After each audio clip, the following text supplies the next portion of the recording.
RTV Dakar ñi ngi leen di nuyu di leen jaajëfal saa su ne ci ànd bi ngeen di ànd ak ñun ci seen site bi di RTV Dakar ñu wax leen ngeen gën di wéy di abonné ci site bi ngir ngeen di am lépp lu fi bàyyeekoo te bës cloche notification bi. tey nag ñi ngi leen dikkaloon fii ci émission Tooba gi ñu dikkaloon leen fii ci benn village bu ñuy wax Jaxaaw Saloum ñu ñëwoon seet si tool yi seet si fii benn jàmbaar bu ñuy wax Moustapha Gaye pour ñu def ak moom benn émission pour ñu mën ko laaj ci tool yi fu ñu toll ak jafe-jafe yi nga xamante ne si baykat yi ñu ngi koy dund ci àll bi ak nawet bi naka la demee jiw beeg ak yu ni mel xam naa bu nga ñu toppee rek ñu ànd ak Moustapha ci tool yi pour laaj ko ay questions yoo xamante ne si dana amal njëriñ ñi nga xamante ne si ñi ngi nekk ci tool yi ak ñi nga xamante ne si yëpp mbirum ay tool ñor na leen xam naa ñu ànd rek dem seeti Moustapha baax na jërë ngeen jëf ci kanam incha allah. kilifa gi ñu ngi lay nuyu. waaw maa leen di fay. naka tool yi. waaw tool yi de ñoo ngi ci rek di dem ak a ñëw. waaw tey fi ñu la fekk nii moom mooy fan lan nga nekk di def nii. waaw tey de ci dugub laa nekk nii. dugub ji dañ ko baxawoon waaye dañ ko teeloon a baxaw bi muy puso. nekk dugub ju ndaw. mais biñ ko baxawee nag ñu ragaloon kaa suul quoi ñu ragaloon kaa suul moo taxoon ñu baxawoon ko baxaw boo xam ne dañ kaa xawoon a sore. léegi nag bi mu tawee tawaat ni dugub bi génn moom la ñuy bayaat nii comme ça genre deuxième bay la waaye mën naa tudd ni dañ koy baxaw rek ndax dañ koy jubalaat nii daal dañ kaa waroon a galan waaye dañ koy jubalaat. ok kon ci jubalaat ngeen nekk ni galan moom mooy lan. waaw galan de moom mooy wàññi dugub ji ak dindiwaale benn ñax yi fi des bi nga bayee première bay ñax yi rëccoon sooy galan moom ngay dindiwaat ak wàññiwaale dugub ji loolu mooy njariñal galan. léegi bii moom mooy ñaateelu mbay. waaw bii ñaareelu mbay la waaw. en général dugub ñaata bay ngeen koy def.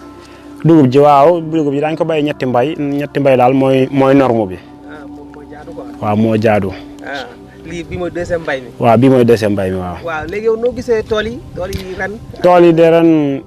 tool yi ren xaw naa doy waar de. parce que xam naa ni fiñ tool nii problème mu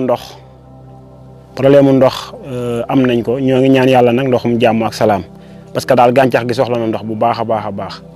waaw. léegi ñaata taw la tawagum bi nawet bi commencé léegi. bi nawet bi tàmbalee léegi xam naa ay ñeenti taw juróom yooyu daal taw na ko fi. waaw ci taw yi tooy ba tey ñoom jiyaguñ gerte. te ak nawet bi fi mu toll nii léegi yow bokk nga ci ji gerte wala. waaw ñun moom suñu gerte ji nañ ko ba mu jeex waaw ñun moom li ñu amoon ci gerte ji nañ ko am na nag bëri na nag ñoo xam ne jiyaguñ seen gerte loolu moom du fi jeex bëri na torop ñoo xam ne seen gerte yi ñoo ngi ko teg ci seen mi ngi ci saako yi ñu denc daal ba léegi nii demagul ci suuf waaw xam na. léegi yéen problème mu jiw bi nan lay demee yéen da ngeen di li ngeen bayoon daaw ci ngeen di génne jiw wala da ngeen di jënd jiw wala état bi ñoo leen di jox jiw. état moom lim ñu fiy jox ràkkal sax mënu ko. waaw état moom lim ñu fiy jox ba ci gerte gi ñuy jël impôt yi moom dara baaxu ci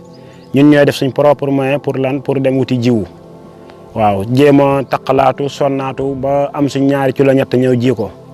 parce que xam nga gerte itam di xool di denc itam am na ñu koy def waaye sécurité bi daal li muy laaj ci coono li muy laaj ci kii dafa xaw a metti moo tax léegi dañuy obligé di dem jëndi gerte bu bees bi fure jaww bi lañ koy wax dañuy obligé dem jëndi ko ñëw ji ko ci nekkee ci wàllu état moom wax dëgg fa yàlla gerte gi ñu fi indil gerte googu moom baaxul ñun xamuñu sax ban année la. waaw gerte googu moom xamuñu ban année la. ok yéen d'habitude lan ngeen di bay fii gerte rek wala dugub rek wala am na yeneen xeeti bay yu ngeen di def. fii de dañuy bay gerte dañuy bay dugub dañuy bay mboq dañuy bay sargo dañuy bay basi bu gudd dañuy lépp loo xam bisaab lépp daal dañ koy bay fii nii waaw fii moom lépp loo xam ne mbayum nawet la ñun dañ koy bay fii nii ci suñ tool yi. léegi yéen jafe-jafe ngeen xam ni yéen a ngi koy dund ci tool yi. fi may wax ak yow nii de première jafe-jafe bi mooy biñ duggee nawet ba léegi ñun gisaguñ engrais waaw gisaguñ dara loo xam ne luy niroog engrais la te xam nga ne suufu léegi bii ku ciy bay te amoo engrais coono bi mooy ëpp njariñ li te beneen bi itam mooy engrais bi su ñëwee liñ ñu koy joxee dafa seer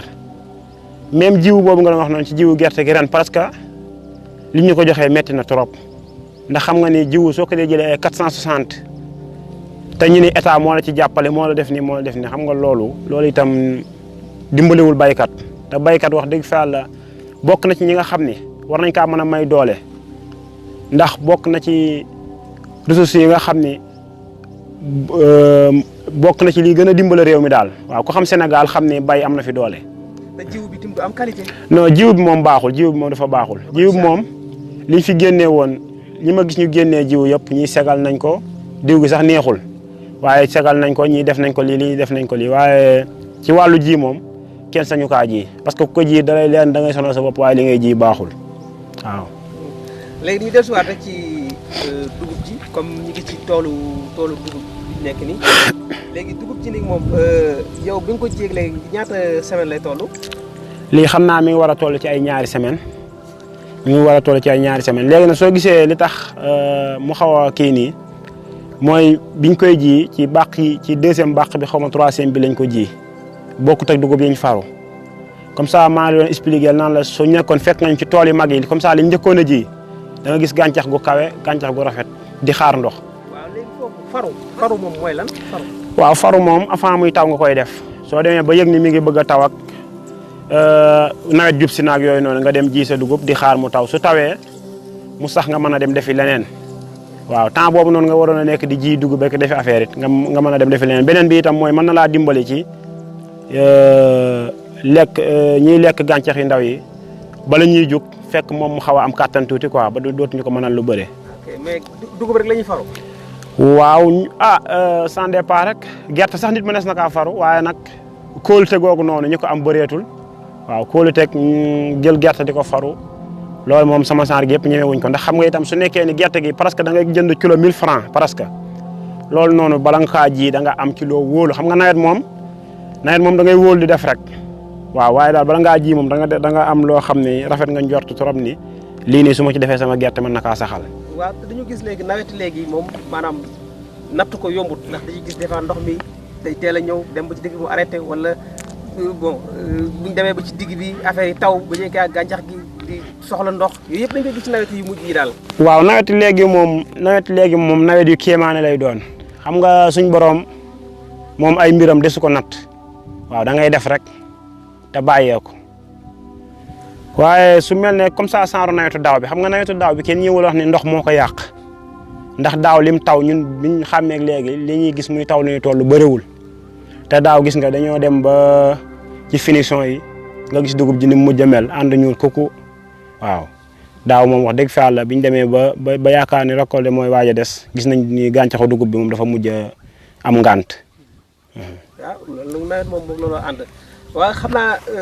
beneen question bi ñu laajte rek dañ koy delluwaat ci wàllu tool yi ba tey tool yi dafa mel ni am na dara de.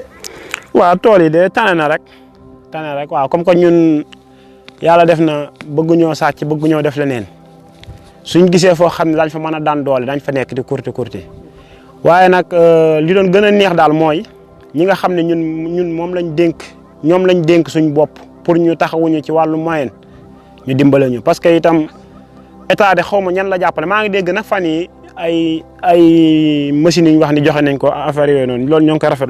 rafetlu wax dëgg fa Yàlla di ñaan yàlla itam nag mu law ba si fii nii parce que itam képp kuy baykat soxla nga loolu noonu. mais ñun li ñu seetlu fii dañu gis ni machines yi ngeen doon bayee booba léegi ak ay nag ñi ay fas ñi yor ay mbaam ba tey moom lañ gis fii ñu ëpp moom la ñu bayee yéen machines yooyu nga wax noonu dañuy gis ne en général ñi koy bayee mooy ñu am yenn moyens yi quoi. waaw Sénégal moom ñun boog liñ xam biñ xàmmee ba léegi loolu noonu lañ xam mooy borom doole yi la ñuy gën a yokk doole waaw liñ xam mooy borom doole yi la ñuy gën a yokk doole néegu doole yi continuer di gën a zeme daal di gën a sonn waaw. wax dëgg fa la itam fii soo xoolee xam ni ndaw yu bëgg liggéey a ngi fi ndaw yu am ambition ñoo ngi fi waaye nag xam naa ni moyenu liggéey xaw na leen a jafe waaw parce que. ay machine xam nga koo xam ne jënd jiw xaw na laa të soo bëggee da ngay jënd yenn façon matériel yi pour liggéey it problème lay indi waaw comme ça li ma wax noonu rek su nekkee ne jiw bi donc pour jënd ko dalay të jiw ngay jënd presque kilo 1000 francs wala kilo 950 ba 875 affaire yooyu noonu loolu itam dafa xaw a metti quoi waaw léegi yéen tool yi maanaam terrain yi ngeen di bay yéen a ko moom wala da ngeen koy loué wala naka lay demee. waaw ñun nag wax dëgg fa Yàlla terrain ñuy bay nii moom suñ suuf la waaw suñ suuf la suñuy maam ñoo ko doon bay ñëw fekk suñuy papa di ko bay ba tey ñun ñu nekk ci di bay waaw suuf bi luwee wuñ ko abuñu ko wax dëgg fa Yàlla suñ suuf la ñu yor di bay nii waaw moom daal ñun daal lenn la ñuy jooy mooy jiw bu baax ak ñu jàppale ñu ci wàllu matériel waaw loolu daal la ñuy jooy waaye su mayee loolu moom suuf bi ñu liggéey am na fi nit ñu am ambition pour liggéey am na fi. ok waaw parce que dañuy gis ni tool yi jaar yëpp dañuy gis ni gars yi wax dëgg yàlla ñu ngi ci affaire yi di góorgóorlu am na yoo xam ne sax dañuy yendu ci tool yi ba ngoon moom wax dëgg yàlla fii moom boo fi ñëwee rek xam ne ñu bëgg liggéey ñu ngi fii waaw xanaa kay comme li nga wax noonu rek problème bu moyen parce que ci mbay wala ñu foog ni mais mbay moyen moo koy def. non mbay moyen moo koy def mbay soo amul moyen da ngay sonnandoog nit ñi rek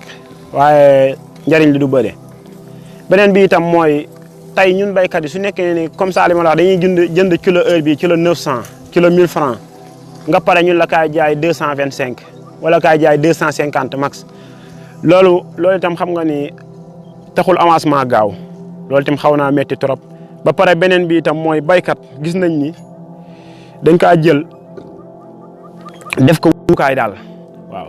ndax da ngay gis ci kanam tuuti borom doole yi ñëw commencé joxe fii kilo dugub ñaar fukk kilo dugub ñaar fukk ak juróom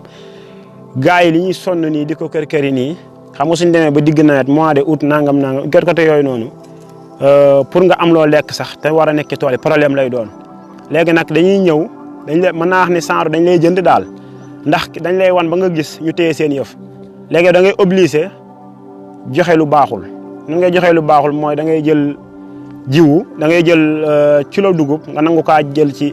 jaay ci ñaar fukk wala ñaar fukk ak juróom xam nga loolu itam neexul ba neexul waaye metti na moo tax baykat daal ku ne sonnul rek da ngaa xamul li ci bay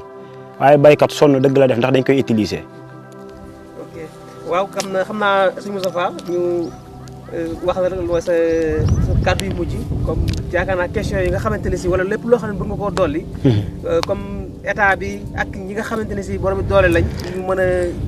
jàppale leen ci seen liggéey bi ngeen di def ndax ku fi ñëw xool xam ni wax dëgg yàlla ay jàmbaar ngeen wax dëgg yàlla ku ñëw xool xam ne ay jàmbaar ngeen donte leen mooy yi ngeen di liggéey métti na mais yéen a ngi góorgóorlu ku leen teg loxo rek da ngeen di dem léegi yan kàddu ngay yokk ci émission bi bala ñu jeexal. waaw fii moom ku comme ça ni nga waxee noonu fii ku gis xam ni ndaw ñu am jom ndaw ñu nangoo liggéey ñoo fi ne waaye nag comme loolu ñu wax it moo fi ne ñun moom affaire état ëpp gi doole liñ ciy dégg moo ëpp liñ ciy gis waaw dégg rek lañ ciy am waaw. beneen bi itam mooy wàllu sécurité itam bëgg nañ ko ndax comme que ñun bay ak càmm lañ am suñ sonnee ci nawet bi sonn ba kii nga jël ko bëgg kaa def ci jur wala yu mel noonu xëy nit ñëw jël ko te soo jéemee riposte mu jëlaale sa bakkan xam nga itam loolu itam neexul waaw donte ñoo ngi góorgóorlu ci liñ mën naa wax ni ñi fi nekk mën naa am ñoo ngi jéem a góorgóorlu waaye ñun gis nañ ni des na waaw gis nañ ni des na bu baax a baax parce que sécurité daal manqué na bu baax a baax beneen bi itam mooy ñu dimbale ñu suñu dee joxati jiwu ñu jox ñu jiwu bu baax te itam def ci ak jàppandal parce que jiwu am na loo koy joxee baykat bi su ko bayee itam pour mu am ci dara mënta ne waaw pour mu am ci dara mënta ne wàllu engrais beet ñu dimbale ñu ci su nekkee ni ñëw na ñu def ci jàppandal te itam ñu fexe ba jox ñu lu doy sëkk waaw parce que ji lu mat 4 hectares wala 5 hectares ñu ñëw liñ lay jox ci engrais mënta defar benn hectare loolu itam metti na wa ilaa ñu bëgg la kaa joxe loo xam ni da ngay miraas sa bopp pour mën a jot ci engrais bi loolu itam day metti waaye doo ko jël ndax nawet kenn xamul nawet di demee léegi soo jëlee yenn moyens yi dugg fii taqalaat lu ne nga dugg ci def ko ci itam yàlla dogal mu demee neneen it jafe-jafe lay doon il faut que daal ñi nga xam ne ñooy suñuy njiit ci wàllu àdduna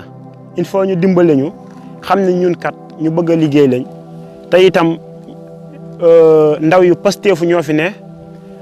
te itam ku xam baadoola xam ni propre moyenam bay bokk na ci waaw ku xam baadoola xam ni ñun fii amuñu géej amuñu dara ñun fii ci tool yi lañ def jàppandal waaw léegi nag su nekkee ni tool yi yéwénul rek dund gi day daal di commencé metti te maa lay xamal ni la suñ fexe woon ba suñ mbay mii nii di am dara léegi seen capital boobu yaatu waaw léegi seen capital boobu yaatu parce que baykat yi fii nii ñooy bay dugg ci ay bor dugg ci lii kërëb sonn su nawet bi jeexee ñu daw occupé foofu noonu léegi nag suñ fexe woon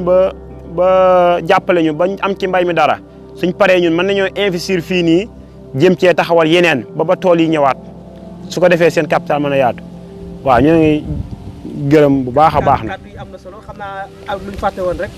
te ñu mel ni ñu ngi la fekk fii yaa ngi def fii dugub yeneen côté yi ñu ngi gis ay gerte léegi yow fii bu ñu xoolee fii ba fële na lee dafa mel ni fii yëpp gars yi ñu ngi ko def ay kii ñu ngi ko ji côté bii nii lu fa nekk fee. fee gerte moo fa ne. fee gerte moo fa ne beneen côté bi nii ñebbe moo fa ne quoi. waaw beneen côté bi ñebbe moo fa ne. léegi nawet bi moom fan la toll nii actuellement nii. waaw nawet bi daal instant bii moom ci li ma la wax ni la ci la toll mooy soxla ndox rek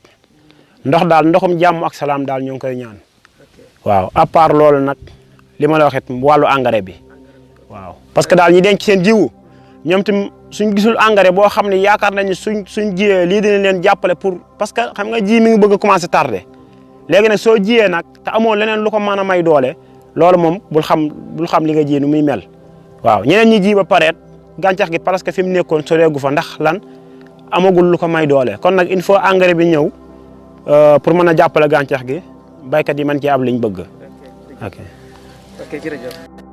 jaa ngeen jëf mbokki internet yi tey ñu ngi leen di ko loon fii ci village bu ñuy wax Jaxaaw Saloum ñu dalaloon benn jàmbaar bu ñuy wax Moustapha Gueye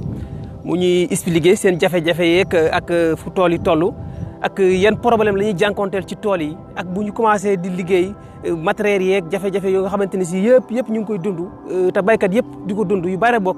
parce que boo xoolee mbay mi léegi mën nañ ni solo si demeetul noonu ñi nga xamante ne si ñoo am doole rek ñoom ñooy jot ci matériel yi nga xamante ne si moom la ñu mën di utiliser pour di mën di bay comme ni ñu ko waxee moom nee na moom macha allah fii ñu nekk ñoom yàlla dimbali na leen am nañ suuf te it am nañ ay ndaw yu nangoo liggéey jafe-jafe yi am daal mooy jiwu bi ñu leen di jox baaxul aussi engrais bi tamit dañ ci yéex a jot te diñ ci jotee dafa métti aussi moyens yi ñuy bayee tamit métti na lool ñuy wax ni état bi rek ñu jàppale baykat yi comme ni mu ko waxee aussi tey bu fekkee ne jàppale nañ baykat yi ne ci àll bi fii tey jii Ndakaaru xataay bi dana wàññeeku ndax képp koo xamante ne si fa nga dëkk yaa ngi fay am as tuut su noor bi di nga mën a investir foofu ba doo mën a ñëw ci taax yi di nga mën a yem ci sa dëkk ñu ngi jaajëfal ñëpp ñi nga xamante ni ñu ngi suivre ci site bi di leen wax ni ngeen gën di wéy di abonné ci site bi da ngeen bës cloche notification bi ba beneen yoon incha allah jërë ngeen jëf